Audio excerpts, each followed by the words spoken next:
کئی سال پہلے لاکھوں کی تعداد کو سمبودھت کرنے والا پرائم منسٹر ہندوستان کا جب اذان بازو کی مسجد سے آواز آئی، انہوں نے مائک کو جھکا دیا اور جب تک اذان ہوتی رہی انہوں نے اپنا بھاشن بند کیا۔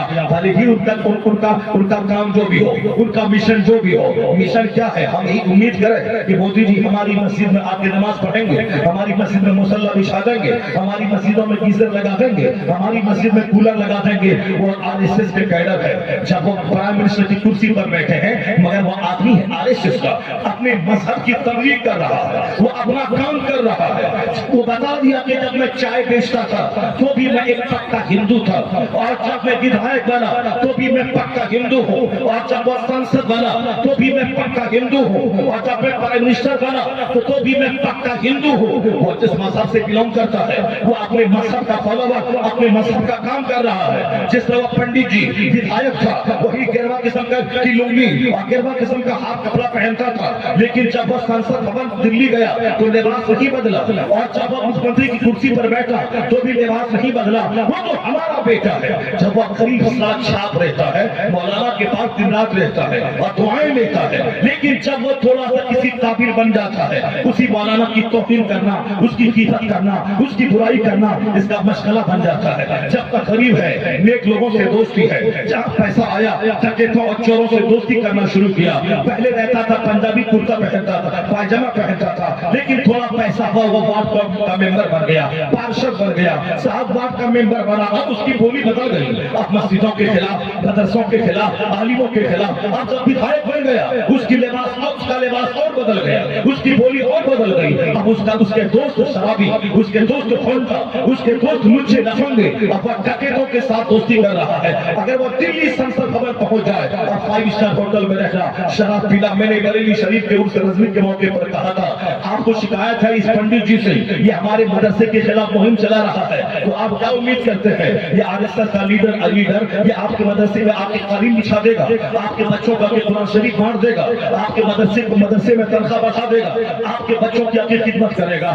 وہ جس مذہب سے بلونگ کرتا ہے وہ اپنے مذہب کا وفادار، جب وہ ایک محنت تھا تو بھی تھا، جب وہ سنسد بھون پہنچا نہ زبان بدلی نہ لباس بدلا، اور جب مکھ منتری کی کرسی پہ بیٹھا نہ اس کی زبان بدلی نہ اس کا لباس بدلا۔ وہ اپنے مشن کا ہمدرد مخلص ہے، اس مشن کا کام کر رہا ہے، وہ RSS کا لیڈر ہے، اپنا کام کر رہا ہے۔ کم سے کم اگر آپ کا ضمیر زندہ ہے اس پنڈت جی سے سبق حاصل کیجئے، اس مودی جی سے سبق حاصل کیجئے کہ آپ جب غریب رہتے ہیں تو نمازی رہتے ہیں، مالدار ہوئے تو بے نمازی ہو جاتے ہیں، آپ جب چھوٹے پد پہ ہوتے ہیں تو عالموں سے رابطہ رہتا ہے، اور جب بڑے پد پہ چلے جاتے ہیں لباس بھی بدل جاتا ہے، انداز بدل جاتا ہے، پھر کوٹھے پہ حاضری دینا اور شراب کے نشے میں خود رہنا یہ آپ کا معمول بن جاتا ہے، آپ بدل جاتے ہیں۔ ان پنڈت جی سے سبق حاصل کیجئے، جب وہ نہیں بدلا، نہ زبان بدلی، نہ لباس بدلا، نہ مشن بدلا، تو تم بھی قسم کھا لے کہ غریب رہیں گے محمدی بن کے رہیں گے، آزاد رہیں گے محمدی بن کے رہیں گے، میرا لباس اسلامی ہوگا، میری بولی اسلامی ہوگی، میں غریب رہوں گا تو بھی مومن رہوں گا، عربوں میں کھیلوں گا تو بھی مومن رہوں گا۔ اگر ایسا ہو گیا تو ہر محاذ پہ کامیاب تو ہوگا۔ اللہ کا وعدہ ہے تو مومن بن جا، حکومت تیرے لیے ہے، جنت وہاں تیرے لیے۔ نعرہ تکبیر، نعرہ رسالت۔ کبھی کبھی جلسوں میں ایسی گفتگو ہوتی ہے حالت حاضرہ کے پیش نظر جو ایمان کو مضبوط کر لے، دونوں ہاتھوں کو اٹھا کر استقبال کرے۔ ایسے جلسے جب ہوں ایسی گفتگو ہوتی ہے تب جلسہ بروئے کار ہوتا ہے۔ نعرہ تکبیر، نعرہ رسالت، اصلاح معاشرہ۔ مومن کے لیے عزت ہے، وَلِلَّهِ الْعِزَّةُ وَلِرَسُولِهِ وَلِلْمُؤْمِنِينَ۔ اللہ سچا، اللہ کی بات سچی۔ اللہ نے کہا عزت اللہ کے لیے ہے، عزت رسول اللہ کے لیے ہے، اور عزت جو اللہ رسول کو مانے اس مومن کے لیے ہے۔ تو اللہ نے کہا مومن کے لیے عزت ہے تو مومن بن کے رہا جائے، نہ کہ تو پیسہ ہمیں کافر بنا دے، نہ کہ ہمیں لڑکی کا چہرہ کافر بنا دے، نہ کہ ہمیں کوئی پوسٹ اور منصب کافر بنا دے۔ آپ نے دیکھا ہوگا آج لوگوں نے کیا گل کھلایا، وہاں بہت سارے شنکراچاریہ تھے، کوئی شکایت کی بات رہی، ٹھیک ہے اس کا مذہب ہے، وہاں بہت سارے صاحب مہنت تھے، کوئی شکایت رہی وہ تھا، لیکن ایک لمبی داڑھی والا، ایک لمبی ٹوپی والا، ایک قطار وہاں موجود تھا۔ اس کتے کی کیا ضرورت تھی وہاں؟ اس کو اپنے ایمان کا سودا کرنے کی کیا ضرورت تھی؟ ان کے محنت سے اپنے مذہب کا کام کر رہا تھا۔ ان قطاروں کی وجہ سے اسلام بدنام ہوتا ہے، ان خسیسوں وزیروں کی وجہ سے 40 کروڑ مسلمانوں کا سر شرم سے جھک جاتا ہے۔ اس لیے مومن اپنے بچوں کو انجینئر بعد میں بنانا، ڈاکٹر بعد میں بنانا، اربپتی بعد میں بنانا، پہلے اس کی گٹھی میں ایمان پلا دے۔ غریب ہے تو مومن بن کے رہے، نہ کوئی پد، نہ کوئی منصب، نہ کوئی دولت، نہ کوئی نوکری، نہ کوئی لڑکی، نہ کوئی لڑکا اس کے ایمان کو چرا پائے۔ جب کوئی لڑکی ہمارے لڑکے کو دعوت دے زنا کا، یہ بولے انی اخاف اللہ، میں اللہ سے ڈرتا ہوں، اور جب میری بیٹی کو کوئی اونچے پد پر منونید کوئی شخص اسے زنا کاری کی دعوت دے، یا بولے میں زندگی بھر کوئی رہ جاؤں گی، ایمان کا سودا نہیں کروں گی، یہ بات اس وقت ہوگی جبکہ گھر میں فلم کی باتیں نہ ہو، بلکہ واٹس ایپ پہ 24 گھنٹے میرے نہ گزرے، جب گھر میں قرآن پڑھا جائے، جب گھر میں حدیث پڑھا جائے، عالموں کا چرچا ہو، اتنا ایمان اسٹرانگ ہوگا کہ وہ ایک مومن ڈاکٹر رہے گا، مومن سانسد رہے گا، مومن ودھایک رہے گا، ڈی ایم بعد میں رہے گا، مصطفیٰ کا غلام پہلے رہے گا۔ یہ کوالٹی اس وقت پیدا ہوگی جب آپ اس کی گھٹی میں اسلام پلائے ہوں گے، جب ان کے سامنے اسلام کا چرچا کیے ہوں گے، جب ان کے سامنے سرکار دو جہاں کی حدیث، ان کے ارشادات آپ بتائے ہوں گے۔ صرف ایک شکوہ ہے، ایک شکایت ہے کہ ہم مومن 200 کروڑ دنیا کی دنیا میں ہے، پھر یہ بے عزتی کیوں ہے، یہ رسوائی کیوں ہے، یہ حالات ایسے کیوں پیدا ہو گئے، ہم ذلیل کیوں ہو گئے، قرآن کریم کو ہم نے پڑھنا چھوڑا، اس لیے اس طرح کے وسواسات میرے دماغ میں آنے لگے، اس طرح کے دن ہم نے دیکھنا شروع کیا۔ وہ دن دیکھا جس دن مصطفیٰ کو لوگوں نے گالیاں دی، سرکار پہ پتھروں کی بارش کر لی، کس پر؟ جو ہاتھ کا اشارہ کر دیں تو ڈوبا سورج پلٹ آتا، جو اشارہ کر دیں تو چاند کے 2 ٹکڑے ہو جائے، جو اشارہ کر دیں تو پتھر کلمہ پڑھے، یعنی صاحب اختیار مصطفیٰ، صاحب معجزات مصطفیٰ، صاحب تصرفات مصطفیٰ، جن کو اللہ نے کہا تھا محمد اگر آپ چاہیں تو میں عرب کے پتھروں کو سونا بنا کر آپ کے پیچھے میں چلا دوں، اور پتھر گولڈ بن کر آپ کے پیچھے پیچھے چلے، اور حضور نے کہا نہیں اے میرے پروردگار ایک دن کا کھانا دے تاکہ میں کھاؤں، میں تیرا شکر ادا کروں، اور جب ایک دن میں فاقے سے رہوں تو میں صبر کروں، صبر کروں، صبر کروں تو اجر کا مستحق بنوں، اور جب تو کھلائے تو میں تیرا شکر ادا کروں۔ صبر اور شکر یعنی ایک دن کھانا کھاؤ میں سب شکر ادا کروں، ایک دن جب میں فاقے سے رہوں میں صبر کروں کہ اللہ رب العزت مجھے آزما رہا ہے۔ یہی ہر مومن کی زندگی کا بیسک فارمولہ ہے۔ جب اللہ آزمائشوں میں مومن کو ڈال دے، یعنی دشمنوں کو ان کے اوپر حاوی کر دے، ان کے گھر میں فاقہ ہو جائے، ان پر موت طاری کر دے، ان کے بال بچے بیمار ہو جائے، یہ ذرائع سے مومن گزرتا ہے۔ مومن آل فال نہیں بکے گا کہ اللہ نے ایسا کیوں کر دیا، اللہ نے ویسا کیوں کر دیا، اللہ نے ایسا کیوں کر دیا۔ مومن خاموش رہتا ہے، ان کی خاموشی، ان کا صبر کفار کے پہاڑ کو ریزہ ریزہ کر دیتا ہے، ان کی استقامت، ان کا صبر کافروں کے حوصلوں کو پست کر دیتا ہے۔ اس لیے خاموشی میں بڑی طاقت ہے، خاموشی میں بڑا رہسیہ ہے، صبر میں بڑی طاقت ہے۔ اور پھر جو بات کی زبان نہ مانتا ہو ان شریروں کو لات کی زبان چاہیے، اس کے لیے 24 گھنٹے جہاد کا جذبہ مومن کے سینے میں پروان چڑھتا رہے۔ یہ نماز جہاد کا پیغام دیتی ہے، یہ روزہ 30 دن تک بھوکا پیاسا رہ کر کے ہمیں اندرونی طور پر مضبوط بناتا ہے۔ یہ حج کا سسٹم 50 لاکھ فوج ابھی عرفات میں ہے، 2 گھنٹے کے بعد مزدلفہ میں ہے، پھر 2 گھنٹے کے بعد مینا میں ہے، پھر 2 گھنٹے کے بعد مکہ میں ہے، پھر 2 گھنٹے کے بعد واپس مینا میں ہے۔ یہ 50 لاکھ کی ٹکڑی جو ابھی مزدلفہ، ابھی عرفات، ابھی مزدلفہ، ابھی مینا، ابھی مکہ، پھر واپس مینا، یہ کیا چیز ہے؟ یہ جہاد کی ٹریننگ ہے۔ تو ایک لباس میں رہنا ہے، ایک رنگ میں رہنا ہے، ایک حالت میں رہنا ہے، نہ کوئی دنیا کی دولت کی لالچ تیرے لباس کو بدل پائے، نہ تیری بولی بدل پائے، اور تم ایک لباس میں ہے، بغیر سلی چادر، بغیر سلی لنگی، تو اسی طرح محمدی فوج بن کے رہنا۔ یہاں سے واپس جانے کے بعد شیخ اور پٹھان کی جنگ میں مت لگ جانا، یہاں سے واپس جانے کے بعد انصاری اور جراحی کی جنگ میں مت لگ جانا، یہاں سے واپس واپس جانے کے بعد عرب اور عجم کی جنگ میں مت پڑ جانا.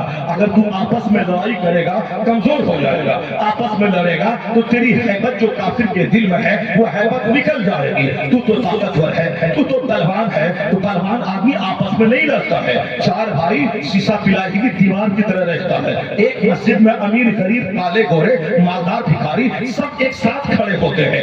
حج کے موقع پر امیر غریب امریکی اور برطانوی وہ سارے ایک لباس میں ایک نعرہ ایک بینر کے تلے رہتے ہیں. سب کی زبان پہ ایک سلوگن ہوتا ہے لبیک اللہم لبیک لبیک لا شریک لک لبیک. ایک لباس ہوتا ہے, ایک بغیر سلی چادر بغیر سلی لنگی. کیا مطلب الفاظ میں رہے تب تک ایک رنگ میں رنگے رہے اور وہاں سے لوٹ کے اپنے گھر آ جائے. یہ چولاہا ہے, یہ نطاف ہے, یہ صافی ہے, یہ فقیر ہے, یہ شیخ ہے, یہ پٹھان ہے, یہ پولیا ہے, یہ سرجا پوری ہے, یہ پٹھان ہے, یہ شیخ ہے, یہ اتر پردیش کا ہے, یہ بہار کا ہے, ہم گجراتی ہیں, یہ مراٹھی ہے, ہم عربی ہیں, یہ اجمی ہے, یہ اجمی کیا جانے اسلام کیا چیز ہے, ہم عربی ہیں. عرب میں اسلام کا سورج چمکا, ہم سے بڑا مضبوط مسلمان کون ہوگا. اس طرح سے آپس میں تیری ہوا نکل جائے گی, تو کمزور ہو جائے گا. اگر تو 1 لاکھ بھی رہے گا آپس میں ٹوٹا رہا تو 10 آدمی مل کے چن چن کے سب کو مار ڈالے گا. ایک مضبوط قوم ہو, خیر امہ تم ہو, مضبوط قوم تم ہو.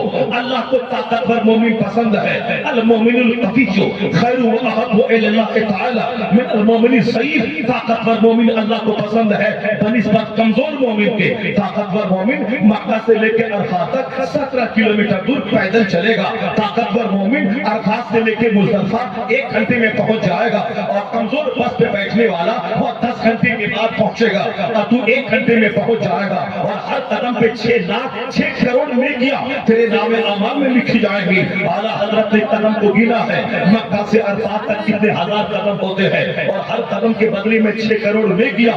اعلیٰ حضرت نے لکھا ہے 78 کھرب 76 ارب اتنے کروڑ اتنے لاکھ نیکیاں اس کو ملیں گی جو مکہ سے پیدل عرفات حج کرنے کے لیے جائے گا. اتنی نیکیاں اس کے نام اعمال میں لکھی جائیں گی. تو کمزور آدمی جو 10 قدم چلے گٹکا کھا کر بیڑی پی کر سگریٹ پی کر اور صاحب کہے کہ گناہ کر کے سجدہ نہ کر کے جو اندر سے کھوکھلا ہو جائے گا وہ تو 10 قدم چلنے کے بعد سینہ پکڑ کے بیٹھ جائے گا. دشمن گاؤں پہ حملہ کرے گا, بہنوں کی آبرو لوٹ کے چلا جائے گا. کیونکہ میرے پاس طاقت ہی نہیں کہ میں اس کا دینا توڑ دو, میں اس کے ہاتھ کو توڑ دو, میں اس کی گردن کاٹ دو. جو میری ماں بہن بیٹی کی آبرو پہ بری نگاہ ڈالے میں زندہ رہ کے کیا کروں, پہلے میں اس کی گردن کاٹ دوں. گردن کاٹنے کے لیے طاقت چاہیے, اس کے سامنے چلانے کے لیے طاقت چاہیے, اس کو مغلوب کرنے کے لیے طاقت چاہیے. اور جو خود دو چار منٹ بولے اور اس کی آواز بند ہو جائے, جو خود 2-4 قدم چلے سینہ پکڑ کے بیٹھ جائے, جو 10 میٹر آگے چلے وہ گھٹنا پکڑ کے بیٹھ جائے. اس لیے مصطفیٰ نے کہا طاقتور مومن اللہ کو پسند ہے. تو غریب رہنا یہ چلے گا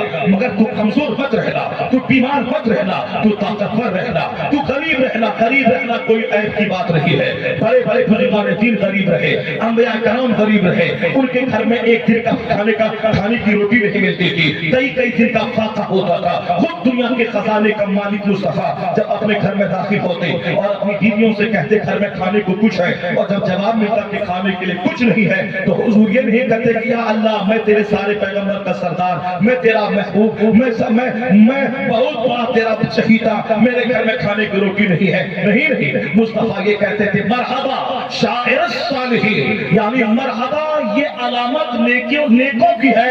جب وہ گھر میں آئے تو گھر میں کھانے کو کچھ نہ ملے, یہ صالحین کی علامت ہے. غریب رہنا عیب کی بات نہیں ہے. حرام کے پیسے سے مالدار بننا, حرام کے پیسے سے مکان بنانا, حرام کے پیسے سے گاڑی خریدنا, حرام کے پیسے سے مال بنانا, حرام کے پیسے سے ووڈ لینڈ کا جوتا پہننا, حرام کے پیسے سے برانڈیڈ کمپنی کا کپڑا پہننا. جب تک یہ کپڑا رہے گا ایک دھاگا اس پر لعنت برسائے گا. جب تک وہ حرام کا مکان رہے گا ایک اینٹ اس پہ لعنت برساتی رہے گی. جب تک وہ حرام کے پیسے کی گاڑی رہے گی یہ کی ہر چال اس پر لعنت برساتی رہے گی.